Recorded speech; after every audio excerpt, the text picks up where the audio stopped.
नमस्कार दोस्तों, मैं विनोद सर आपके अपने YouTube चैनल प्रतिज्ञा जीएस में आप सभी लोगों का स्वागत करता हूं। दोस्तों, मैं एक बार फिर से एक नए जज्बे और जुनून के साथ आप लोगों के समक्ष उपस्थित हुआ हूं एक नए टॉपिक को लेकर। ठीक है दोस्तों, तो दोस्तों हम लोगों ने कल की अपनी क्लास में भारतीय संविधान के विदेशी स्रोतों के बारे में पढ़ा, जाना कि क्या चीज़ कहाँ से ली गई है, भारतीय संविधान में कितनी अनुसूचियाँ मूल संविधान में थी, कितनी वर्तमान में हैं, कितनी जोड़ी गई, इन सब की चर्चा हम लोगों ने अपनी पिछली वीडियो में की हुई है। तो दोस्तों आज जो आपका टॉपिक होगा वो दोस्तों क्या है, भारतीय संविधान के भाग व अनुच्छेद। तो अपनी क्लास को प्रारंभ करने से पहले मैं अपने उन नए दोस्तों से यह आग्रह करना चाहता हूं जो हमारे इस चैनल को अभी तक सब्सक्राइब नहीं किए हैं और जो हमारे पुराने साथी भी हैं, प्यारे साथी जिन्होंने अभी तक हमारे चैनल को सब्सक्राइब नहीं किया है, उनसे मेरा ये आग्रह है कि वे हमारे इस चैनल को सब्सक्राइब कर लें, बेल आइकन का बटन दबा दें ताकि आने वाली वीडियो की नोटिफिकेशन आप तक आसानी के साथ पहुंचती रहे दोस्तों। ठीक है दोस्तों, आइए दोस्तों हम लोग अपनी क्लास को प्रारंभ करते हैं। और दोस्तों अपनी क्लास को प्रारंभ करने से पहले एक बात मैं और कहना चाहूँगा कि जिन दोस्तों ने, जिन प्यारे साथियों ने हमारी उस पिछली वीडियो को नहीं देखा है जो आपके विदेशी स्रोतों और भारतीय संविधान की अनुसूचियों के बारे में बताया गया है, तो वे दोस्त हमारे चैनल पर जाकर प्लेलिस्ट में वीडियो आपको मिल जाएगी, वहां जाकर आप उसे देख सकते हैं, अच्छे से समझ सकते हैं। दोस्तों ये सारी चीज़ें जो दोस्तों अब चल रही हैं, ये सारी की सारी चीज़ें आपके एग्ज़ाम पॉइंट ऑफ व्यू से महत्वपूर्ण है। यहाँ से एक तो क्वेश्चन आपके एग्ज़ाम में आते ज़रूर हैं। ठीक है दोस्तों, आइए हम लोग चलते हैं अपने टॉपिक की तरफ। तो दोस्तों अब हम लोग एक चार्ट के माध्यम से इसे समझेंगे। एक तरफ आप लिख लीजिए भाग और एक तरफ किस भाग में क्या प्रावधान है उसको लिख लीजिए, प्रावधान, और एक तरफ दोस्तों लिख लीजिए अनुच्छेद, किस भाग में कौन सा प्रावधान है और वह प्रावधान किस अनुच्छेद से किस अनुच्छेद तक है। ठीक है दोस्तों, जैसा दोस्तों हम लोग जानते हैं कि भारतीय मूल संविधान में भागों की संख्या कितनी थी, 22 थी। वर्तमान संविधान में कितनी है, 25 है। और ये 25 कैसे हुई इसकी चर्चा हम लोग दोस्तों भी करेंगे। आइए देखते हैं। तो दोस्तों आज हम लोग जो संविधान के भाग व अनुच्छेद के बारे में पढ़ने चल रहे हैं, ये सभी भागों के बारे में नहीं है दोस्तों। संविधान के प्रमुख भाग व अनुच्छेद हैं जो आपके एग्जाम पॉइंट ऑफ व्यू से महत्वपूर्ण है, केवल उन्हीं की चर्चा इस वीडियो में हम करेंगे। ठीक है दोस्तों, देखिए भाग वन। भाग वन में क्या है, भाग वन में है दोस्तों संघ व उसके राज्य क्षेत्र। ठीक है दोस्तों, ये अनुच्छेद किसमें है, 1 से लेकर 4 तक।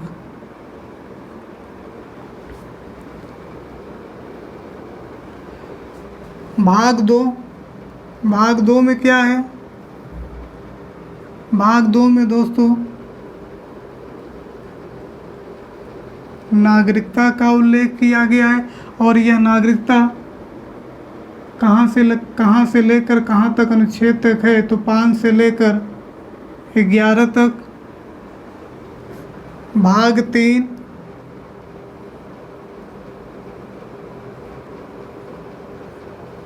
मौलिक अधिकार,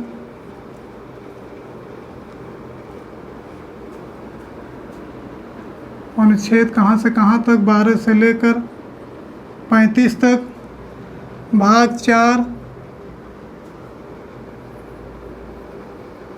राज्य के नीति निदेशक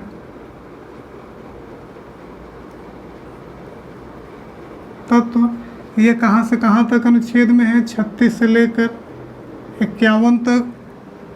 अब दोस्तों भाग 4 का इसमें क्या है, मौलिक कर्तव्य और ये अनुच्छेद क्या होगा 51 क, चाहे इसे दोस्तों 51 क कहिए चाहे 51 ए कहिए। भाग 5 में क्या है दोस्तों, तो भाग 5 में आपका है संघ या केंद्र के बारे में उल्लेख किया गया है। किस भाग में, भाग 5 में। अनुच्छेद क्या है दोस्तों इसका 52 से लेकर 151 तक। भाग 6 देख लीजिए, भाग 6 में क्या है, राज्यों के बारे में, राज्य के बारे में। अनुच्छेद क्या है 152 से लेकर 237 तक। ठीक है दोस्तों, इसे देख लीजिए दोस्तों। अब ज़रा इसे हम लोग साधारण भाषा में समझने का प्रयास करते हैं कि यह क्या क्या चीज़ें हैं। भाग 1 में किसका उल्लेख किया गया है, संघ व उसके राज्य क्षेत्र के बारे में बताया गया है। अब दोस्तों ज़रा आप लोग एक बात ध्यान देंगे, चाहे वो संविधान की अनुसूची 1 हो, चाहे संविधान का अनुच्छेद 1 हो, चाहे संविधान का भाग 1 हो, तीनों जगह एक ही चीज़ बताई गई है। क्या दोस्तों, संघ व उसके राज्य के क्षेत्र में। ठीक है दोस्तों, संघ व उसके राज्य क्षेत्र के बारे में बताया गया है। पहले हम लोग किसे जानेंगे, हमने अनुसूची में क्या बताया था कि पहले हम लोग अपने देश के बारे में जानेंगे। देश के अंदर कितने राज्य हैं, कितने यूटी हैं, उनके बारे में हम लोग समझेंगे। तो जो भाग 1 है हमारा, वह संघ, केंद्र अथवा उसके राज्य क्षेत्र के बारे में वर्णन करता है। अब दोस्तों दूसरे भाग में क्या, हमने क्या समझा, पहले भाग में इसमें संघ व राज्य है। अब इस संघ व राज्य में जो नागरिक होंगे, जो निवासी होंगे, उनकी नागरिकता का उल्लेख किसमें है, भाग 2 में। सीरियल से समझिए दोस्तों, एकदम सरल भाषा में, साधारण शब्दों में सारी की सारी चीज़ें क्लियर हो जाएगी। भाग 1 में हम क्या कह रहे हैं कि संघ, केंद्र व उसके राज्य क्षेत्र के बारे में बताया गया है। जो केंद्र व राज्य होंगे, जो उसमें निवासी होंगे, उनको नागरिकता किस प्रकार से होगी, तो वो नागरिकता जो उस राज्य के में रहने वाले लोग हैं, उनका नागरिकता का जो प्रावधान है वो किस भाग में है, भाग 2 में है। ठीक है दोस्तों, अब देखिए, अब ये जो नागरिक होंगे इन्हें क्या अधिकार होगा, कुछ तो उन्हें अधिकार दिए जाएंगे। तो भारतीय संविधान में मौलिक अधिकारों की बात किया हुआ है, किस भाग में, भाग 3 में। तो देखिए, संघ व उसके राज्य क्षेत्र में निवास किए नागरिक, वे नागरिकों को नागरिकता प्रदान की गई। भाग 2 में उन नागरिकों को अधिकार दिया गया, मौलिक अधिकार, किस भाग में, भाग 3 में। अब दोस्तों भाग 4 देखिए, अब नागरिकों के इस मौलिक अधिकार को, ये जो मौलिक अधिकार है, नागरिकों को मौलिक अधिकारों की सुरक्षा देने के लिए राज्य क्या करेगा, नीति बनाएगा। राज्य क्या करेगा, नीति बनाएगा दोस्तों। तो क्या हो जाएगा, राज्य के नीति निर्देशक तो किस में है, भाग 4 में है। ठीक है दोस्तों, फिर से समझिए, संघ व उसके राज्य क्षेत्र का वर्णन भाग 1 में, उसके नागरिकों से संबंधित नागरिकता भाग 2 में, जो नागरिक होंगे उसके अधिकारों अर्थात मौलिक अधिकारों का उल्लेख भाग 3 में, और राज्य क्या करेगा, उन नागरिकों के मौलिक अधिकारों की रक्षा करने के लिए क्या बनाएगा, नीति बनाएगा। तो राज्य के नीति निर्देशक तत्व तो भाग 4 में। अब जो यह राज्य नीति बनाएगा, यह उसका क्या होगा, मौलिक कर्तव्य होगा। तो मौलिक कर्तव्य किस में है, भाग 4 का में।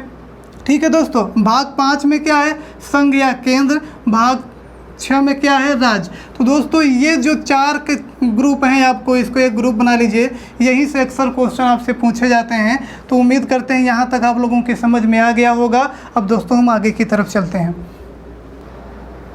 अब दोस्तों भाग 7 के बारे में देख लीजिए। तो दोस्तों ये जो भाग 7 है, इसको गौर करिएगा आप लोग। यह जो भाग 7 है, इसे क्या कर दिया गया है, निरस्त कर दिया गया है। मतलब दोस्तों इसे क्या कर दिया गया है, हटा दिया गया है। ठीक है, और यह किस संशोधन के द्वारा हटाया गया, याद रखिएगा, 7वां संवैधानिक संशोधन 1956। तो यह जो दोस्तों 7वां भाग था भारतीय संविधान का, 7वां और 7वां संशोधन भी है, तो याद रखिएगा इसे। तो 7वें संविधान संशोधन 1956 के तहत संविधान के भाग 7 को क्या कर दिया गया, निरस्त कर दिया गया, हटा दिया गया। ठीक है दोस्तों, अब देखिए भाग 8। भाग 8 में क्या है दोस्तों, तो भाग 8 में है संघ व राज्य क्षेत्र, या यूँ कह लीजिए संघ राज्य क्षेत्र, ऐसा संघ राज्य क्षेत्र, ठीक है। अर्थात कैसे संघ राज्य क्षेत्र, ये दोस्तों संघ शासित प्रदेश की बात कर रहा है, यह दोस्तों यूटी की बात कर रहा है, ठीक है। किसकी? यूटी, संघ शासित प्रदेश। अब इसका उल्लेख किस अनुच्छेद में है, तो देख लीजिए इसका अनुच्छेद जो है 239 से लेकर 242 तक, ठीक है दोस्तों। अब देखिए भाग 9 को देख लीजिए। भाग 9 में क्या है, बड़ा मोस्ट है दोस्तों भाग 9, इसे आप लोग ध्यान दीजिएगा। काफ़ी इसको लेकर काफ़ी कन्फ्यूजन रहता है लोगों के मन में।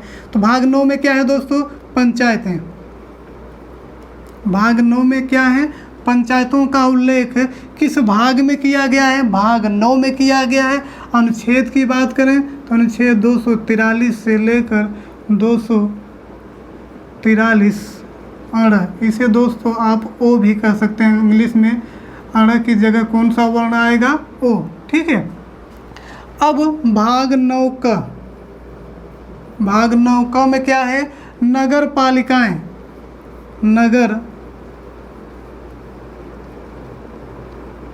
नगर पालिकाएं। अब इन नगर पालिकाओं का उल्लेख किस अनुच्छेद में किया गया है, 243 अड़ के बाद क्या आएगा दोस्तों, त, ओ के बाद क्या आएगा, पी।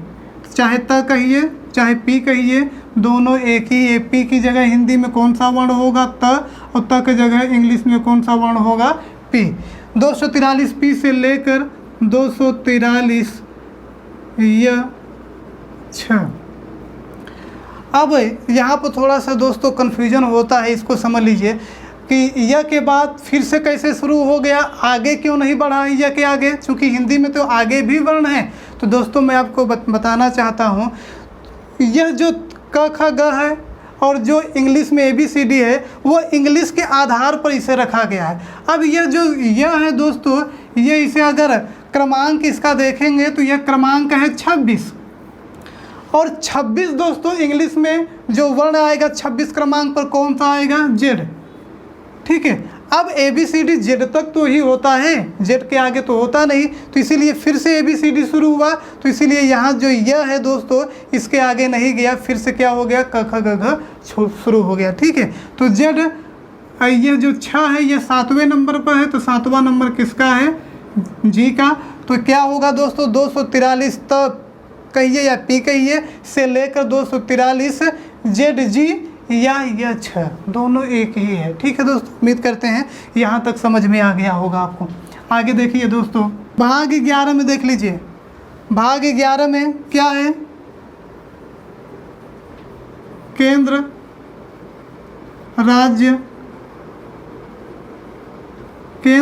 संबंध। भाग 11 में क्या है, केंद्र राज्य के संबंध के बारे में उल्लेख किया गया, वर्णन किया गया है। और यह किस अनुच्छेद में है दोस्तों, इसको देख लीजिए, 245 से लेकर 263 तक, ठीक है दोस्तों। 245 से लेकर 263 तक। अब आगे देखिए भाग 15। दोस्तों हमने आपसे कहा था कि जितने प्रमुख भाग हैं, जो प्रमुख हैं, जो आपके एग्जाम पॉइंट ऑफ व्यू से महत्वपूर्ण है, उनकी ही हम चर्चा कर रहे हैं। सारे के सारे भागों की चर्चा हम नहीं कर रहे हैं। तो भाग 15 में क्या है, निर्वाचन आयोग। इसका उल्लेख अनुच्छेद में 324 से लेकर 329 तक में किया गया है, ठीक है दोस्तों। तो ये अनुच्छेद फिर से समझ लीजिए। 7वें को क्या कर दिया गया, हटा दिया गया। 8वें में संघ राज्य क्षेत्र अर्थात संघ शासित प्रदेशों के बारे में उल्लेख किया गया है। 9वें में क्या है, पंचायतें हैं।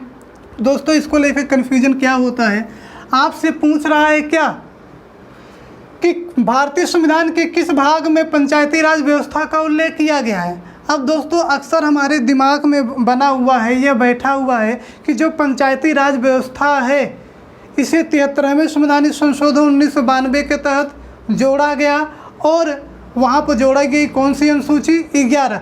तो अनुसूची को हम लोग यहाँ याद कर लेते हैं। और पूछ क्या रहा है, जल्दबाजी में इसको हम लोग ध्यान नहीं देते और लगा देते हैं किसको, अनुसूची में लगा देते हैं। तो क्या पूछ रहा है उसको आप लोग देखिए। यहाँ पूछ रहा है भाग, न कि अनुसूची। भाग पूछेगा पंचायतों का उल्लेख भाग 9 में, अगर अनुसूची पूछेगा तो क्या होगा अनुसूची 11। ठीक है दोस्तों। 9 में क्या है नगर पालिकाएँ हैं, 11 में केंद्र राज्य संबंध है और 15 में निर्वाचन आयोग। ठीक है दोस्तों। अब हम लोग आगे की तरफ बढ़ते हैं। अब दोस्तों भाग 17 की हम लोग बात कर लेते हैं कि भाग 17 में क्या है।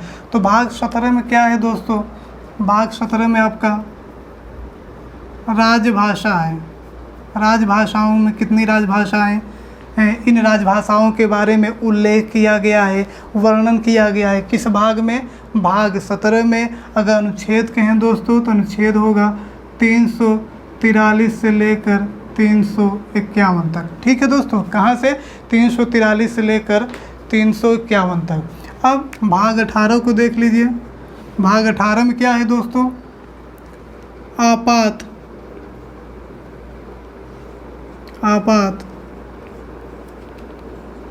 उपबंध। जो आपात उपबंध, जो आपात की व्यवस्था है, ये कहाँ से ली गई है, जर्मनी से लिया गया है। आपात उपबंध को भारतीय संविधान में इसे किस भाग में रखा गया है, भाग 18 में रखा गया है। और किस अनुच्छेद में रखा गया है दोस्तों, तो आप कहेंगे 352 से लेकर 360 तक। अब देख लीजिए भाग 20 को। भाग 20 में क्या है दोस्तों, सबसे बहुचर्चित प्रावधान है संविधान संशोधन। संविधान संशोधन यह कौन सा अनुच्छेद है, तो अनुच्छेद भी दोस्तों है 368। ये आप लोगों को पता भी होगा। तो दोस्तों ये जो संविधान संशोधन की प्रक्रिया है, ये भारतीय संविधान के किस भाग में उल्लिखित है, भाग 20 में। यह कहाँ से लिया गया है, दक्षिण अफ्रीका से। अनुच्छेद क्या है 368। यह एक ऐसा हथियार है संसद के पास जो भारतीय संविधान में आमूल चूक परिवर्तन कर सकती है, उसमें बदलाव कर सकती है, कुछ नई चीज़ें समय समय पर उस पर ऐड कर सकती है, जोड़ सकती है। ठीक है दोस्तों। तो दोस्तों ये तो थी भारतीय संविधान के प्रमुख भाग व अनुच्छेदों की चर्चा। अब हम लोग दोस्तों एक एक भाग को पढ़ते चलेंगे, समझते चलेंगे और वहाँ से बनने वाले क्वेश्चन क्या क्या हो सकते हैं उनकी चर्चा हम लोग करते चलेंगे। तो जो दोस्त हमारे इस चैनल पर नए और पुराने दोनों दोस्त जो हैं, वे हमारे इस क्लास को, अगर यह वीडियो आप लोगों को पसंद आ रही हो, कि जो आप लोगों की संविधान की क्लास प्रॉपर चल रही है, ये आप लोगों को पसंद आ रही हो, तो इस वीडियो को आप लोग अधिक से अधिक अपने मित्रों के साथ शेयर करें। और दोस्तों वीडियो को ज़रूर से ज़रूर अधिक से अधिक लाइक किया करिए दोस्तों, ताकि दोस्तों होता क्या है, आपके लाइक से ही हम लोगों को मनोबल बढ़ता है और फिर से हम उसी जज्बे और जुनून के साथ आप लोगों के समक्ष उपस्थित होते हैं। तो दोस्तों वीडियो को लाइक और शेयर ज़रूर किया करिए। और अगर किसी भी प्रकार का आपको टॉपिक से लेकर कोई भी क्वेश्चन आपके मन में उठता है, तो उस क्वेश्चन के बारे में आप कमेंट बॉक्स में जाकर लिख सकते हैं। निश्चित रूप से उस क्वेश्चन का जवाब आपके नेक्स्ट क्लास में दे दिया जाएगा। ठीक है दोस्तों, धन्यवाद। इसी के साथ हम लोग कल मिलेंगे फिर उसी जज्बे और जुनून के साथ।